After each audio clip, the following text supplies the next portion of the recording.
Amazing grace, how sweet the sound, oh, that saved a wretch like me. I once was lost, oh, but now I am found. Was blind, but now I see. Welcome everybody to Built on Faith Homestead. Typically speaking, we do our tiny house talks on Tuesday, but I'm just gonna be honest, we just forgot this week. Yeah, we just got busy and was doing other things. We did a different video on Tuesday, and we were like, oh man, we didn't do a tiny house talk, which is like our most popular videos, which is probably a bad idea not to do our tiny house talk. Yep. Yeah. So yesterday was Sorry, Leah. guys. Yeah, sorry about that. Yesterday was Leah Jo's birthday, and we'll show you guys some pictures in this video of her birthday. I didn't record any during her birthday. I just never think of it. There's always so much going on. Kids running around. Trying to enjoy the moment. Trying to enjoy. Yeah.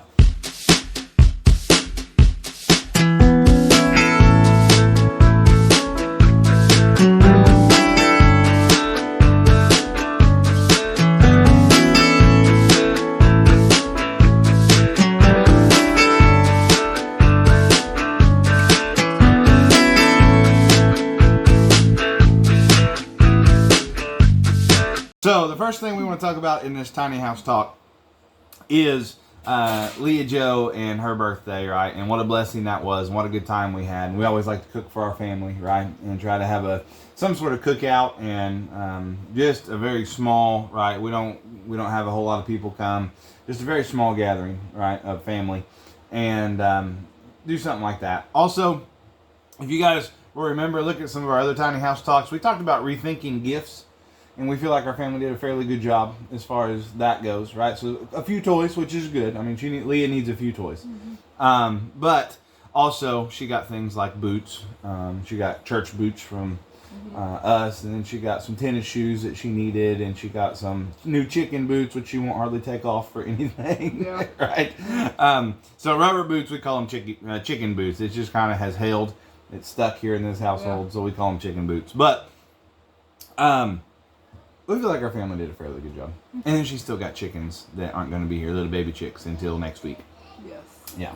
So be on the lookout for that video. But we felt like they did really good. Please check out our Rethinking Gifts video. Especially since COVID. I hope you're rethinking the way we standard Americans do things, right? And get more types of things that people can use. So, really, what we're going to focus this video on, of course, is Leah, but it's our children in general. Mm-hmm. So we feel like our children are testimonies, each one of them, all three of them, little testimonies to the promises of God, to the power of God, to the strength of God, to the love of God, and all sorts of things. So some of you know, some of you don't know. We actually lost a baby in between Leah and Luella. Lost it on Mother's Day, which makes Mother's Day pretty hard. Or like weekend. Like that weekend. Yeah. And we found out on Mother's Day that we had lost that baby. It was early on in pregnancy. We didn't know if it was a boy or a girl. I feel like, I do know, I feel like the Lord has let me know. I feel like that was another little girl that we lost in between the two.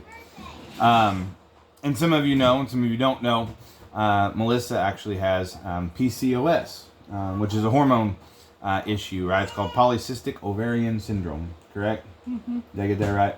I think so. I've looked at it enough. Surely I've got it right.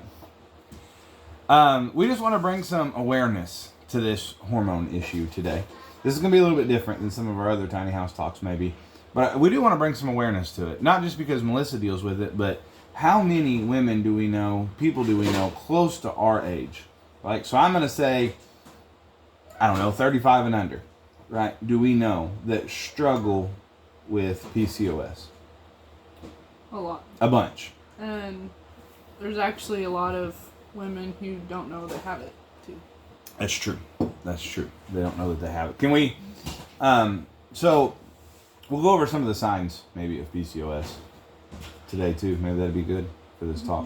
Because maybe you're watching this and you might have PCOS. And if you're a woman, if you're a boy, I don't care what the world tells you. Boys got boy parts and girls got girl parts, and it happens at birth. So if you got boy parts, you don't have PCOS, right? But if you're a woman watching this, maybe some things to look out for. We want you to know. I know the statistics used to say, I haven't looked at them in a couple years, but the statistics used to be like 1 in 4. And I remember asking Melissa as we started learning all these different women that we knew that has PCOS, and young women that we knew. And I preach revivals, and we travel around, and it'll come up every once in a while. And then all these women will be like, oh yeah, no, we got PCOS too, or I got PCOS too, or whatever, right? And there's just so many. I'm like, do we just know the quarter of the country that has PCOS? Do we just know? Do we know the 25%? Is that the deal? Which I know is an exaggeration. But the girls are in the loft, making sure they ain't killing each other. But we know a lot of women, and it makes a tinfoil hat hillbilly in me go, what happened? Is it the food? Is it the shots in the arms? They give young girls, especially around about 11, 12 years old. What happened? Why do so many women we know our age and younger, we're getting old, babe. We're getting old. Yeah. Our age and younger, so many of them having PCOS. And there's some that are older too. Don't hear what I'm not saying, right? We've actually met several that are older that have PCOS as well. Because it's a lifelong thing. Yeah. Like even, I was looking it up the other day. Trying to learn more about it. Trying to learn more and more about it. I've known I've had it for, I don't know, since like about 5 years now. Yeah, about as long as we've been married. But I'm still learning more about it, and even like menopause and stuff doesn't really take it away. You still have the symptoms of it. Yeah. But anyway. And doctors, guys, I don't mean to offend anybody here, but we've been through the gamut, right? We've been to doctor after doctor after doctor after doctor, right? And specialists and hormone specialists and woman doctor after woman doctor after woman doctor and different ones, and very, very few doctors have much of any understanding of PCOS, and it can be frustrating. So PCOS, like we were saying, we know lots of women that struggle with it. So what is it, right? So polycystic ovarian syndrome sounds exactly like what it sounds like, right? So you can have cysts on your ovaries. Probably do have cysts on your ovaries. But also, there's all kinds of like insulin resistance, blood sugar issues, testosterone that might be way too high, other hormones that are just way unbalanced. Or even just a little, but in your case, they were way unbalanced. And for a woman, your hormones affect everything. Yeah. Especially some women struggle with like infertility. Because your hormones are off, in order to, have a baby, you have to ovulate, and you have to, your brain has to connect with your reproductive organs, you know what I mean, to tell them like to work. Your hormones all gotta communicate. You need to have a menstrual cycle. You know what I mean? And like, this may not be the most kid-friendly video we've ever done. Yeah. Yeah. Adults only, maybe, for this conversation.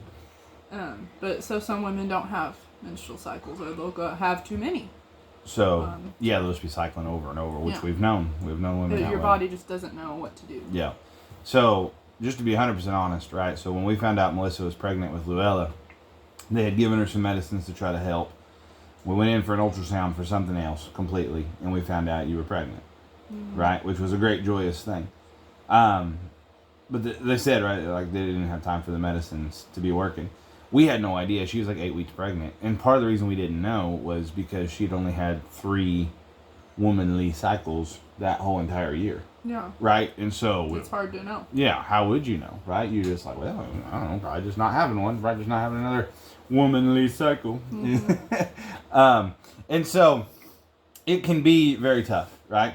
And we know women that's tried for years, them and their couples that have tried for years to have babies and not been able to. and we know some that's maybe been able to have one baby and then really struggling to have a second. But it seems to affect women so drastically differently, right? It does, yeah. So I know one thing that, so some women, a lot of them, because their testosterone's higher, so they build fat differently in their body. They may even have, if their testosterone's too high, they may have like male pattern baldness. They may grow extra hair, right? Those kinds of things. And it's just their hormones. Acne, right. But I know for Melissa, it's really been depression and anxiety has been really your hardest battle with PCOS. Yeah. And there's some things that we have done. So obviously prayer, and prayer has been the biggest one, right? I'm not going to shortchange that 1 ounce. Prayer has been the biggest one. But there has been some other things that we feel like even the Lord has instructed us to do that has helped. So when I said earlier that doctors don't know a lot sometimes about this stuff, they had Melissa, and I guess we can edit this out if you don't want to talk about it, but they had Melissa on a birth control thinking that would help. And it didn't, right? It was right the opposite. Yeah. Sorry, I am crying. I just am thinking back to yeah, this is like a rough, journey, rough time in our life. They had her on a birth control that was supposed to help, and it made things worse. It did for me. It made... No, yeah. Sorry. No, go ahead. With the anxiety and stuff, like, so... When your hormones are so out of line, like my testosterone was high, they did the blood work and that was the case. I was having not just anger, but it was like rage. Mm-hmm. Like, can't control it. Rage. Just everything. Yeah. Breathing. Having such bad panic attacks and stuff, like. Looked like you're having seizures. I was, basically. Yeah. Yeah, it really on did. On the floor. Couldn't get out of bed, kind of thing. Yeah. It was a terrible time. Terrible time in our life. It was just... And then, they tried all these different medicines, and... Yeah. Some of them, they'd work for a little bit. For maybe a week or so. Yeah. And then it would flip. They'd put me on some... so a lot of anxiety controlling. So a lot of those medicines are what you're seeing in the news today. These types of things, because I don't know if you know, we don't have TV, so I don't know if you know, but some of the mass shootings and stuff, they're starting finally to talk about like, hey, some of these depression medicines may actually be causing these people to have psychotic. There's one that a lot of people probably take. I can't take it. No, it makes me crazy. Yeah, she either has to take so much it knocks her out, because if she doesn't, it makes her a bit crazy. Yeah. I hate to say it that way. There's probably a nicer way to say it. I was crazy. You were crazy. Yeah, you were crazy. So when I said doctors don't know, right? Like, we finally had to just start taking a notebook with us to the doctor's office. I did. I had it all. And we were telling them, this is what happened on this day. This is what happened on this day. And you could notice that pattern. And I remember telling one of the doctors, like, hey, ever since you've put her on this birth control, the only week that she seems back to herself is the week she's on her period and basically taking that sugar pill that's in these birth control pills, right? So whatever, you take it every day, then that one time a month when you're supposed to have your period, it was like a sugar pill, right? That's what, like, she would, all of a sudden, like, after, like, 2 or 3 days of the sugar pill, I was like, there's Melissa back. Like, she's feeling good and acting good and feeling better and more joyous, right? And then as soon as she had to start taking her birth control, again, the actual pill, go right back to the anxiety and the depression and all the crazy thoughts of, feeling like everybody didn't like her and those kinds of things, right? And I remember going to the doctor and being like, this is what's happening. And they're like, that's not even possible, right? Like, this is why we put her on here. And I'm like, look, I don't care what you say. This is what's happening. Mm-hmm. And finally, we went to another doctor, a different doctor, and we told him, and he looked at the birth control, and he was like, yeah, that birth control's giving her the wrong hormone. She's already got too much of one of them other, it wasn't testosterone, it was a different one. And he said, throw those out. Don't take another one of those ever again. If they ever want to prescribe that stuff to you, do not take it, right? And he gave us some other options and some other things. Long and the short is Melissa really just can't take birth control at all. Whatever you believe about it religiously. And because of that, I'm really scared to take some of that stuff. Yeah. Just for myself. Other people may be different. I don't know. Yeah. Obviously, we're against any of the birth controls that cause abortions. There are a bunch of them. That's how they actually work. if you get pregnant, the pill will make you abort your child, and we are avidly, we are. Well, I am against that. Avidly against that. But Melissa, obviously, I mean, she just can't take them, and so like I said, for Melissa, it's the depression, the anxiety, and those kinds of things. We did struggle to have Luella, right? And they told us it would be very hard for us to have children. They also told us that your rate for miscarriage would be a lot higher, and we were always terrified of that. And we did have a miscarriage there with that one, and it was hard. It was tough. It was a tough time in our life because, so I seen that little child after we miscarried, and that little child was only just a handful of weeks old. What was she, like 10 weeks old? I think. I can't remember. It was 10 weeks, and that thing was a baby. But it was only, little bitty thing. But it was a baby. There was no... Had arms? Had arms, it had legs, it had a head, right? It was a baby. And so, anybody that says, they're not formed or whatever until they're however many, it's nonsense. Because they definitely are. I've seen that one.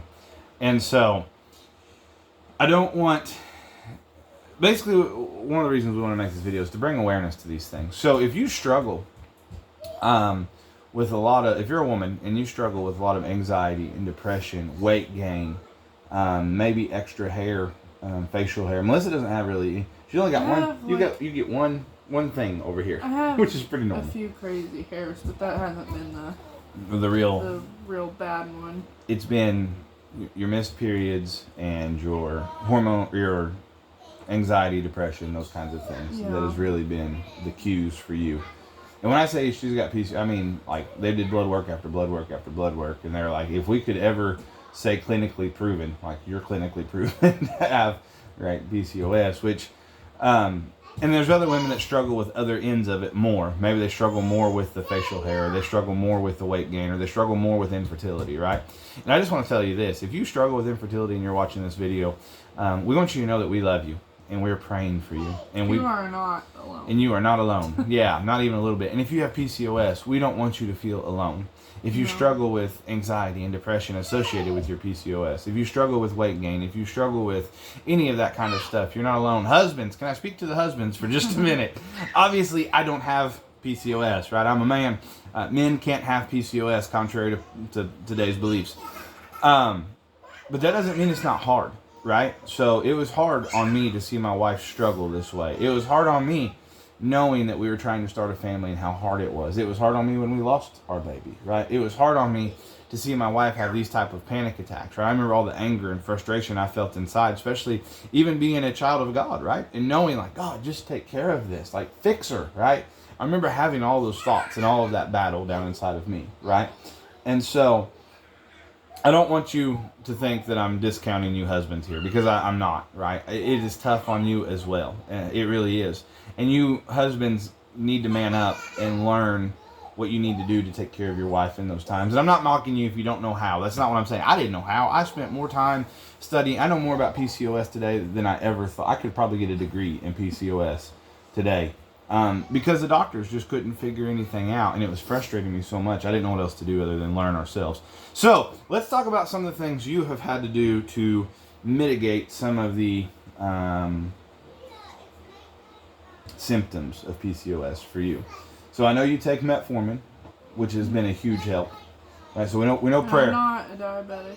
No, she doesn't have any blood sugar issues. Never really have to speak of. It's for the insulin resistance. Yeah, and it's so a doctor explained it this way to us, that if your body can get help with the insulin, which once again her blood sugars weren't really high, she wasn't diabetic, she didn't have to do any of that, but the metformin helps her body with the rest of the hormones, right? For her, she takes a gamut of vitamins and minerals as well. Mm-hmm. We used to have a whole bunch of different bottles, and I'm not gonna lie, guys, we got to looking. She was taking prenatals there one day, and I just got to reading on them, and it had like all of the PCOS vitamins she needed in the prenatals. So you just take a prenatal like every day. And then because of the blood work showed up, my testosterone was high, so the male hormone that make you like want to like fight and like have the rage that I was having. I take so it's a male vitamin. Yeah. So it seems kind of weird, but it helps me a lot, and I'm trying to say it, Palmetto. Palmetto, maybe. Something like that. I just get it at a local vitamin store. Now that one you can't take when you are pregnant, right? Yeah. Yeah. I can't take that. Yeah, don't take it while you're Pregnant or breastfeeding. But it helps keep the testosterone. It's supposed to help keep the testosterone down. It's helped me a lot because I was taking metformin and a different prescribed medicine. And for a while there, I tried not taking it and just taking vitamins and taking that salt palmetto, and it helped. And so I got off of that one because I don't want to take as much prescribed medicine if I don't have to. You don't have to. You know. So that's what I take. Yeah. And guys, her panic attacks, literally, I used to have to like wrap her up in my arms, right? Because she would be like restrain me. Yeah, because you would be shaking and almost literally like a seizure, right? And so it has helped with all that kind of stuff. Diet is a big one. That is another symptom of PCOS is cravings. So like men, I'm gonna tell it to you this way: if your wife has ever had a child and she wakes you up and she's like, I want chocolate, I want it now. It's kind of like that, but all the time. Not just 9 months. Yeah. Yeah. I mean, it's not easy. Yeah. Melissa said that the edge isn't quite as bad, but close. So I still have cravings. There's nothing really that I don't think that can really take those away. Maybe chocolate, it may be greasy food, you know. It may be queso cheese. Maybe queso cheese Mexican food, you know. Which is it most of the time. Speaking from experience. Which is it most of the time. No. That one is hard. It's really hard for me. No. But the diet, so they put me on a low carb, low sugar diet. Yeah. And she wanted me on 40 carbs a meal.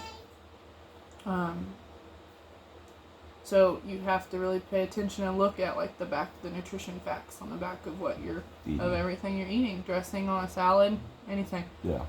You may have to kind of mix it up and try different things, but to keep myself, to keep interested in the diet, to make it kind of fun. You know, I make it kind of fun, I think. Yeah. And, but that will help with the weight if you want to lose some weight. And some of those cravings. Because a lot of it, yes, it helps with your mood. Mood a lot. If I start eating a lot of carbs, a lot more carbs, bread, potatoes, that kind of stuff, you can tell. You can tell a difference in the way I think and my mood. This is the part where I said, man, you're going to have to man up, right? So I believe part of being the husband of a marriage is, so it's leadership. And I believe that leadership means sometimes having to talk about the hard things that you don't really want to talk about, right? And I know I've had to look at Melissa, and this is a terrifying thing to say as a husband, right? To look at Melissa and go, we're going to have to go back on this lower carb diet because you're struggling right now. And that's the last thing you want to tell somebody that's struggling is you got to go on a diet. You don't want to tell them that. Right now, like on Saturday and Sunday, I don't do the diet. Yeah. I try to allow myself a little bit of freedom there, so I'm still like life. You know what I mean? Like what I eat. So that's the only way you can stay consistent, really, is allowing a couple days. And a couple days doesn't seem to bother you. It's that when you're in your everyday routine. Yeah. And let me give you an example, right? Like, say one night you have spaghetti for dinner, and then the next night you have something with like a side of mashed potatoes and corn, and then the next night maybe you have, something with a big old slice of bread. You know what I mean? And then for lunch, maybe you eat bread and potato chips and a sweet tea, right? Which is it's nothing crazy of a meal, but if we get to doing that consistently, like we notice a mood difference in you, an energy difference, right? You don't have the same energy that you usually have. All that carb intake, instead of giving her more energy, actually drains her, right? And you notice a difference in your mood. And as a husband, that's where I was meaning. You're going to have to man up and have those hard conversations and go, honey, I love you. I'm not saying, right? So if you guys have seen our videos, Melissa is not the big one in the relationship. That's me, right? I'm the chunky one. And I'm not saying Melissa needs to lose weight to be attractive or anything like that, right? It's, you have to do this for your mood. You have to do this for your sanity. You have to do this for your emotions. Yeah. And as a husband, that's all. You don't want to have that conversation. Are you kidding? Right? You want to tell him to go eat the tater tots and French fries, man. Go after it. Just, you know, do whatever. And like on good. holidays and stuff, I eat what I want. Like even at birthdays, you know, you can like not go crazy, but you can still have that ice cream. Or so like yesterday was Leah's birthday, and we had, what did we have that was carby? We had potato salad, we had ice cream, just the buns for the pulled pork. right? All that.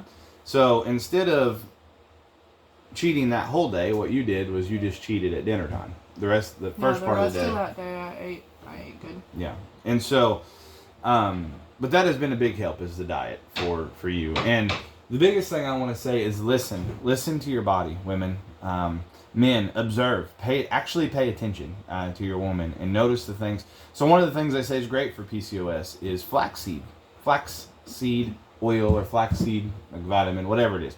So we got some, and we were trying it, and like 4 or 5 days in, I was like, ooh, something's wrong. Like, Melissa is not acting right. And we went on, like, I don't know, maybe a week, and I could tell, like, something had obviously changed. Yeah. And I got to reading some more about the flaxseed vitamin or supplement or whatever it was. And for some women, it helps some, and for other women, it gives them a lot more trouble. And this is what I mean, like, pay attention to that, right? So for Melissa, she can't take flaxseed oil. It's not a good idea. Mm-hmm. And so what I'm saying is, as you hear our children maybe fighting up there in the loft right now, what I'm saying is pay really good attention to your spouse, to your wife, and make sure if you guys add something or take something away, really pay attention to what's going on with them so you can help them through that. Because I would imagine, and Melissa, maybe you can speak to this while I go chastise our children real quick. Maybe you can speak to this. Do you like, I know you feel that, but do you recognize what's causing it, or do you think about what's causing it, or do you have so much of an emotional roller coaster that you can just kind of write it off as like, well, I'm just having a bad day and maybe tomorrow will be better? Sometimes I'm gonna go handle the kids.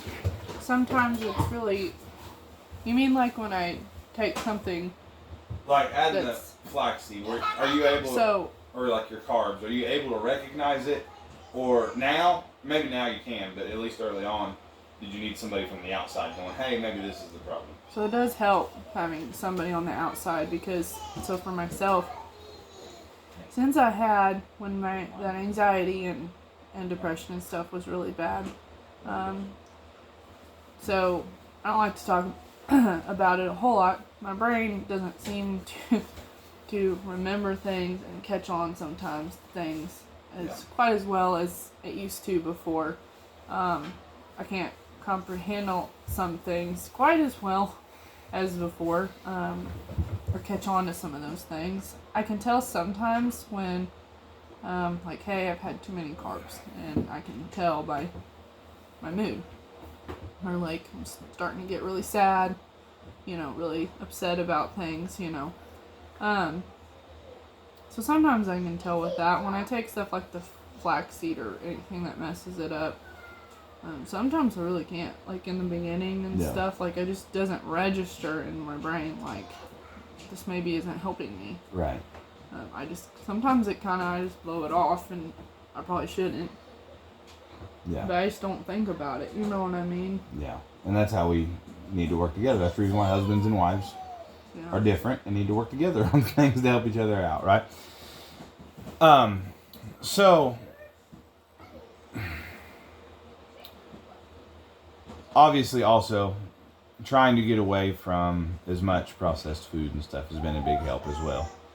All of that stuff aside, and trying to bring awareness to this PCOS, I do want to say that this is why we allow our children to be videoed sometimes on our YouTube channel and all of that. And we hope that when you see our children, you see a testimony of God, right? Of God's power, of God's strength. You guys should have been in that ultrasound room whenever we found out Melissa was pregnant with Luella, our very first baby, right? That doctor come in, it was a female doctor, and She come flying through the door. No knocking, no can I come in, nothing. Just busted through the door like Mr. Kool-Aid Man. And was like, oh, you're pregnant. And was like flipping out. And when she went back and looked at the days that she'd given the medicine and all that, and it wasn't even fertility medicine if I remember right, was it? Or was it? But there was also like metformin it was a medicine with the metformin to help with fertility. To help with the fertility. And that doctor, she goes, that medicine didn't even have time to work. What happened? What do you guys, like, I wonder what happened. And we just told him, like, we asked our church to pray over us, to anoint you with oil and to pray over us. And Melissa got pregnant, right? And so we were able to use that then as a testimony. And so I do want to say that when you see our children, I hope you see hope. I hope you see encouragement. I hope you see God's love when you see our children. And that's the reason why we make such a big deal about their birthdays. Even though we don't do a whole lot of toys and a whole lot of gifts, we make a big deal about their birthdays. Right? We absolutely do. Now you're gonna make me cry. One other thing also, not just for the PCOS, right? Not just the diet, but the exercise. Exercise is important with PCOS, right? It helps get your juices flowing the way they should. But you want to tell them about, like, you have to be careful with your exercise even. So don't just like go hard at it. So if you do some research on it, it'll tell you that like overstimulating exercises are not good for PCOS. So yeah. Because it releases a stress hormone for you. And the point is like to try to stay calm and reduce your stress. I mean, you're going to be stressed sometimes, like that's life. But yes, it is. But heaven's going to be so good. To try to help it not be so bad. I didn't start exercising in the beginning. No. I just started with the diet. I started slow. We believe in baby steps most of the time. I thought I could do the diet better than probably the exercise. Now I have started exercising. You have, with 3 kids. Yeah. In a tiny house. That'll get your stress level up. It does sometimes, yeah. But it actually, I told Justin the other day, I said, I feel good. Like, yeah. The diet, the exercise, and that's a proven thing. Like, exercise makes you feel good. Yeah. It releases some of that. I don't know the science behind it, but it releases some hormones and stuff that help you feel good. It does. And it could be something as simple as taking a walk or a little bit of a run or, I've used vinegar jugs as dumbbells for my arms. Seriously. We do lots of pickling. Dumbbells, we do lots of pickling. We got some pickles to make today. Your weights are going to get lighter. It's simple things like crunches, but any little thing will help. Yeah. And so then as a husband, right, my job has been, I just try to encourage her when she's doing the little workout stuff. I won't say little, but your non-extreme workout stuff, right, has been to encourage her and try to help with the kids so that she can make sure and do that. Another thing I've done is through the week I do the diet with her. Yeah, he does. Oh, excuse me. So let's be honest, it wouldn't hurt me to shave off like, I don't know, 1, 2, 3, 4, 5, 10, 75 or 100 pounds. It wouldn't hurt me to lose. Somewhere in the neighborhood of 100 pounds, it wouldn't hurt me to lose it all. And so I could lose 100 pounds and still be a fat man. You know what I mean? So it wouldn't hurt me to lose some weight. And so I do it with her through the week. And then on the weekends, like I said, we try not to go absolutely nutso, but we do eat kind of what we want. So like you guys have seen me drinking this cup. This is a great big cup of sweet tea. This was a gift I got for being in somebody's wedding way back in, like, right out of high school almost. And I've got it filled up with sweet tea today, and I don't usually drink this through the week. Yeah, and today I'm eating basically what I want. Mm-hmm. Now I don't just like go like super crazy. Right. You don't put biscuits and gravy on top of your spaghetti and eat that for... No. That's gross. No. It doesn't mean, though, women, that you can... you don't get to enjoy life. Right. changing your mindset is a big thing with the diet, Yeah. exercise. Last week, we were doing the diet, but I had been craving like chocolate for days. And I ate half of a little chocolate bar. Yeah. And that was it. The other half. We ate the other half, but that was, and then the rest of the week we ate good. You can allow yourself to have every now and then a treat, but it doesn't mean life isn't good anymore because you can't eat, French fries, which I love French fries. I get it. Yeah. For sure. Guys, this is just what's worked for us. Yeah. Right?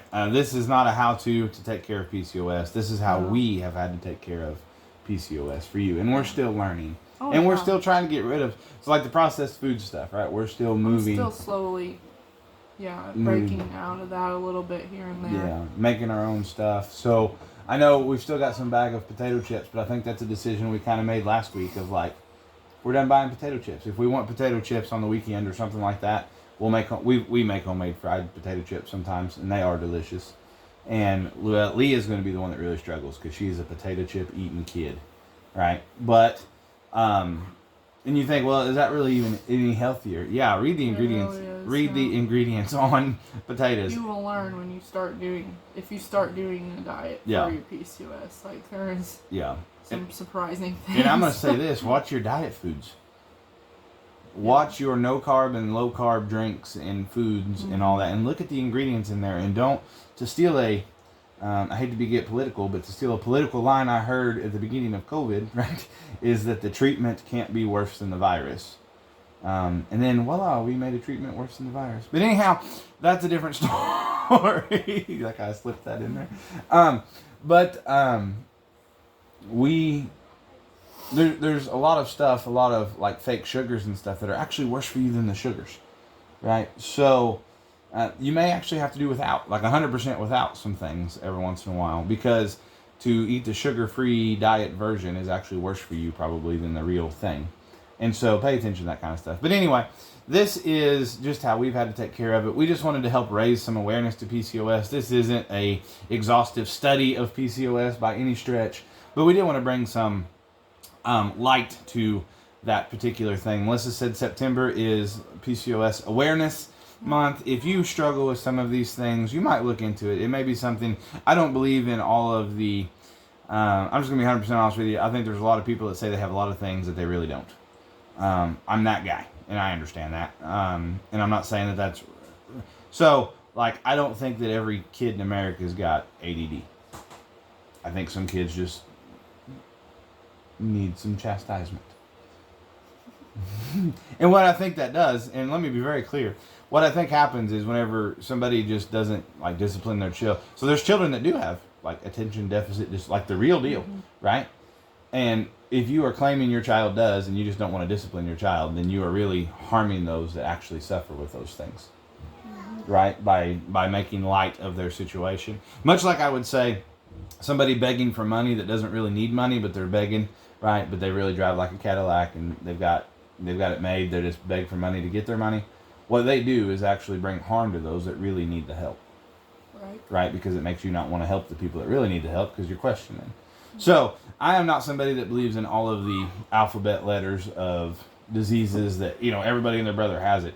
But there are a lot of women we know that truly have PCOS and truly have the symptoms. And there's some women we know that, I'm going to be honest with you, that we know their story enough that we look at it and go, boy, that woman may have PCOS, right? And we just want to bring some awareness to that and let you guys know that you're not alone, that we love you, that we'll be praying for you, and we'll be praying that whatever God's will is in your life, that it be done. Yeah. Whatever that is. And let you know that we have used this journey to help grow the kingdom. And you can use yours as well to have true victory. Thank you guys for watching. We'll catch you next time. See ya.